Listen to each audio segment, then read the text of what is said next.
شعبان کا مہینہ چل رہا ہے، کتنی برکتوں اور کتنی رحمتوں والا۔ اکثر رسول اللہ صلی اللہ علیہ وآلہ وسلم دعا کیا کرتے تھے جب رجب کا مہینہ آتا تھا کہ اللہ پاک رجب اور شعبان کو ہمارے لیے برکتوں والا کر دے اور ہمیں رمضان تک پہنچنے کی توفیق عطا فرما۔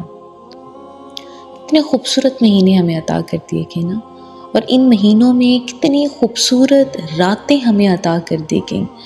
آپ کو پتہ ہے اللہ رب العزت سے تو ہم کسی بھی رات، کسی بھی پہل، کسی بھی وقت مانگ لیں وہ تو نواز دیتا ہے۔ اللہ رب العزت اپنے بندے سے اس قدر محبت کرتا ہے، اس قدر محبت کرتا ہے۔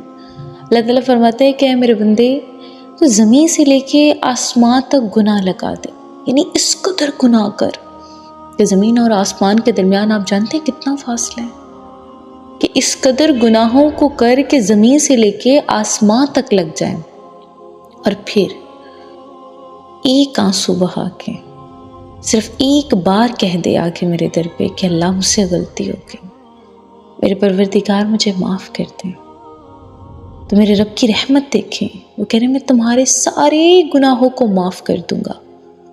سبحان اللہ، میرا رب تو بخشنے کے لیے بیٹھا ہے، تو ہم کیوں نہیں اپنی بخشش کروا رہے؟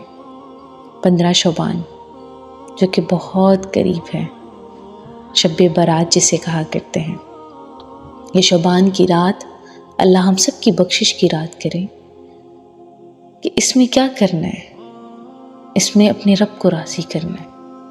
اکثر رسول اللہ صلی اللہ علیہ وآلہ وسلم شعبان 15 شعبان کا روزہ رکھا کرتے تھے، یعنی ساری رات جو عبادت ہوتی ہے اس سے اگلا دن جو ہوا کرتا ہے اس دن کا روزہ رکھا کرتے تھے۔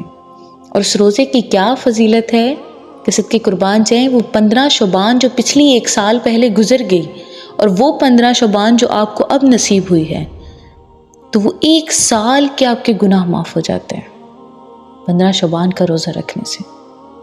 دیکھیں آپ نے سارے یہ سال گناہ کیے اور اللہ رب العزت نے پھر آپ کو کتنی برکتوں والی مہینے عطا کر دیے جس سے آپ اپنی بخشش کروا سکتے ہیں۔ آپ کو پتہ ہے کہ 15 شعبان کی جو رات ہوتی ہے، جیسے ہمارے پاکستان میں پورے سال کا بجٹ نہیں نکلا کرتا کہ بھئی پورے سال میں یہ کام ہونے ہیں، یہ اس طرح کرنا ہے، ہم نے اتنا بچانا ہے، اتنا کرنا ہے۔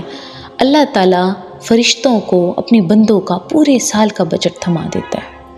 15 شعبان کی رات کو آپ کے تمام نصیبوں کے فیصلے لکھ دیے جاتے ہیں، کس کی زندگی میں کتنی خوشیاں نازل کرنی ہیں، کس کی زندگی میں کتنی بیماری آئے گی، کتنا غم آئے گا، کون رہے گا، کون نہیں رہے گا، کس کی رب سے ملاقات ہو جائے گی۔ ہماری زندگیوں کے، ہمارے نصیبوں کے، ہمارے رزق کے، ہماری خوشیوں کے، ہمارے غم کے، ہر کسی کا فیصلہ لکھ دیا جاتا ہے۔ اس رات اپنے رب سے رو کر دعا کیا کریں، میرے اللہ بڑا ہی رحیم ہے، اللہ بے حد کریم ہے۔ ارے میرے بندو، اللہ بخشنے کے لیے بیٹھا ہے۔ اللہ کہہ رہے ہیں کہ میرے بندے، مچھر کے آنسو کتنا مچھر آپ امیجن کر سکتے ہیں؟ مچھر کا سر کتنا ہوتا ہے، کتنا چھوٹا سا ہوتا ہے۔ اللہ فرماتے ہیں اگر میرے خوف سے مچھر کے سر جتنا آنسو بھی نکل گیا نا، تو میرے بندے میں تیرے سارے گناہوں کو معاف کر دوں گا، سب کے سب گناہ۔ صرف 5 لوگ ایسے ہیں جن کی اس رات بخشش نہیں ہوتی۔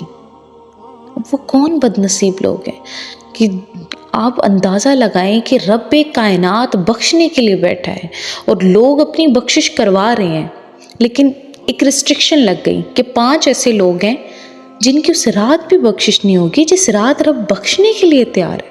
وہ کون ہے 5 لوگ؟ سب سے پہلا وہ شخص جو مشرک ہے، جس نے شرک کیا، جس نے رب کے ہاں کسی کو شریک ٹھہرا دیا۔ ہمارا تو ایمان ہی مکمل نہیں اگر ہم شریک ٹھہراتے ہیں۔ مشرک شخص کی اس رات بھی بخشش نہیں ہوتی۔ نمبر 2، جس نے دل میں بخیل کیا، جس نے دل میں بغض رکھا، کینہ رکھا، کسی کی نفرت رکھی۔ آپ امیجن کر رہے ہیں ہم نہ جانے اپنے دلوں میں کتنے لوگوں کی نفرتیں پال کے رکھیں، تو کیا ایسی مبارک راتوں میں ہماری بخششیں نہیں ہوں گی؟ صرف اتنی سی بات میں کہ ہم کسی کے لیے برا سوچ رہے ہیں، کسی سے کینہ رکھا ہے، کسی سے بغض رکھا ہے۔ جب انسان ہی نہیں رہے گا تو انسان کی غلطیوں کا ہم کیا کریں گے؟ اس رات اپنے دلوں کو صاف کریں، اپنے بچھڑے ہوئے، اپنے ناراض اور جن سے تعلق آپ نے توڑا ہوا ہے۔ رسول اللہ کیا فرماتے ہیں کہ جو کوئی آپ سے تعلق توڑے آپ ان سے جوڑو، جو تعلق تم سے توڑے تم ان سے تعلق کو جوڑو۔ اور اگر تمہیں لگ رہا ہے کہ تمہارے اس تعلق جوڑنے سے تمہاری عزت گھٹ رہی ہے تو کل قیامت کے روز مجھ سے لے لینا، صدقے قربان جائے۔ جسے محمد عربی صدقے قربان جائیں، جسے خاتم المرسلین رحمت للعالمین عزت دینے کے لیے تیار ہو۔ اگر دنیا میں تم کسی کے آگے جھک رہے ہو اور تمہاری عزت چلی جاتی ہے تو یہ بندے کل محمد صلی اللہ علیہ وآلہ وسلم تمہیں خود عزت دے گا۔ تو دوسرا شخص وہ جس نے دل میں بغض رکھا، کسی کے لیے کینہ رکھا، اس کی اس رات بخشش نہیں ہوتی۔ اور تیسرا شخص وہ جو تکبر کرتا ہے، اللہ اکڑ کے چلنا، متکبر، اللہ کو تکبر کرنے والا شخص اتنا برا لگتا ہے۔ دیکھیں رب کائنات ہے، اس نے پوری کائنات کی تخلیق کی، ٹھیک ہے؟ نہ جانے ہم دن میں کتنی اپنے رب کی نافرمانیاں کرتے ہیں، نماز نہیں پڑھتے، جھوٹ بولتے ہیں، حرام کھاتے ہیں، زنا کر رہے ہیں، بدگمانیاں لوگوں کے دلوں میں رکھی ہیں۔ کس قدر نافرمانی اپنے رب کائنات کی ہو رہی ہے، کس قدر نافرمانی۔ اس کے باوجود ہمارا رب ہم پہ عذاب نہیں نازل کرتا۔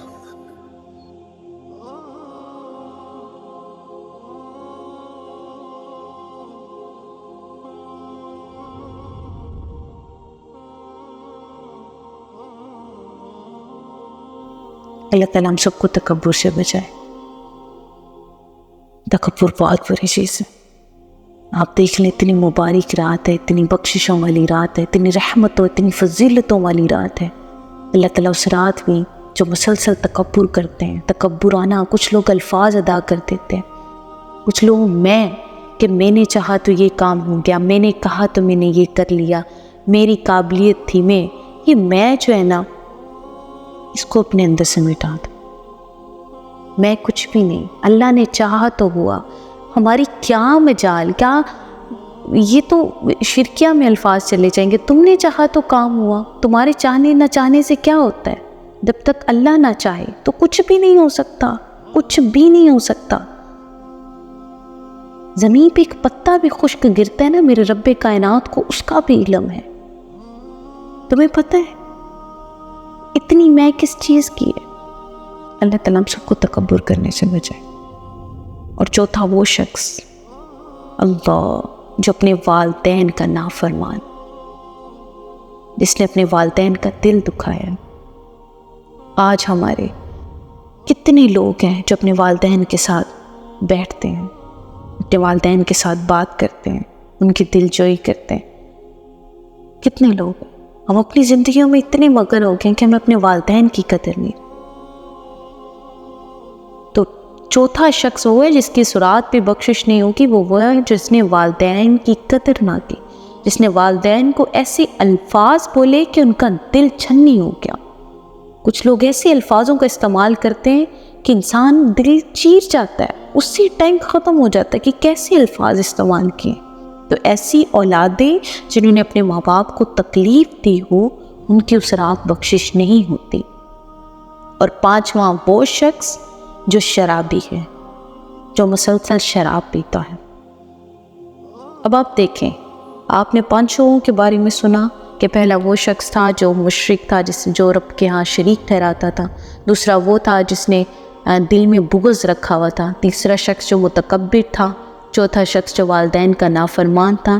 پانچواں وہ جو شراب پیتا تھا۔ ابھی ہمیں 5 کیٹیگری پتہ چل گئی کہ یہ وہ لوگ ہیں جن کی اس رات بخشش نہیں ہوتی۔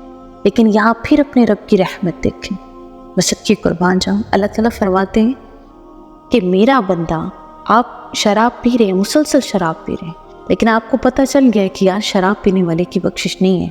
آپ اسی وقت توبہ کرتے ہو اپنے رب سے کہ اللہ پاک میں معافی کرتا ہوں، اللہ میں معافی مانگتا ہوں، مجھ سے غلطی ہو گئی، مجھ سے کوتاہی ہو گئی، مجھ سے گناہ سرزد ہو گیا، اور میں نیت کرتا ہوں اس بات کی کہ یہ گناہ دوبارہ میں نہیں کروں گا۔ وہ گناہ جو وہ مسلسل کر رہا تھا، اور وہ اگر نیت کر لے کہ وہ گناہ وہ چھوڑ دے گا اور وہ نیکی کی طرف راغب ہو جائے گا، اللہ تعالیٰ فرماتے ہیں میں اس کی بخشش کر دوں گا. یعنی جو کوئی مجھ سے توبہ کرے گا تو بے شک میں توبہ قبول کرنے والا ہوں. تو دیکھیں ایک طرف کہا جا رہا ہے کہ وہ لوگ ہیں جن کی بخشش نہیں ہونی، لیکن اپنی رب کی رحمت کا تقاضا دیکھیں کہ وہ کہہ رہے ہیں کہ اگر وہی انہی لوگوں میں سے کوئی میرے پاس آ جائے اور توبہ کر لے تو میں پھر بھی معاف کر دوں.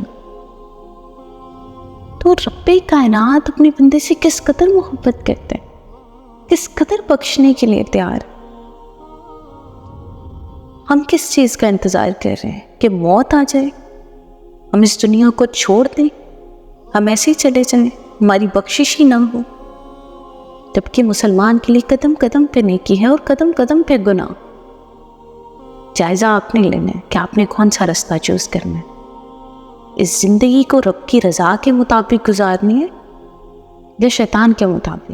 جبکہ قرآن میں اللہ نے واضح طور پہ کہہ دیا ہے کہ شیطان آپ کا صریح المبین یعنی کھلا دشمن ہے شیطان. تو اب دیکھیں اپنی زندگیوں کو کس طرح بنایا.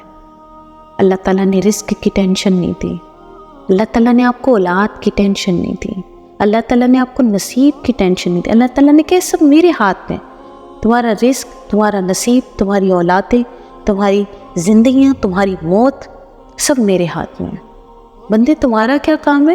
اپنے دین کی حفاظت کرنا، اپنے دین کی پیروی کرنا، قرآن کو سیکھنا، سمجھنا.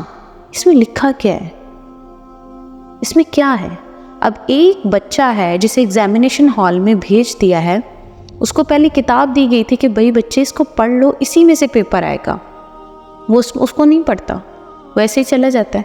تو کیا وہ پیپر اٹیمپٹ کر سکے گا؟ ایک ذہنی آپ کا خود کا سوال ہے. اب دیکھیں وہ بچہ نہیں کر پائے گا، وہ فیل ہو جائے گا. ہم سب اسی بچے کی مثال ہے. ہمیں ایک کتاب دے دی گئی ہے، ہمیں بتا دیا گیا ہے.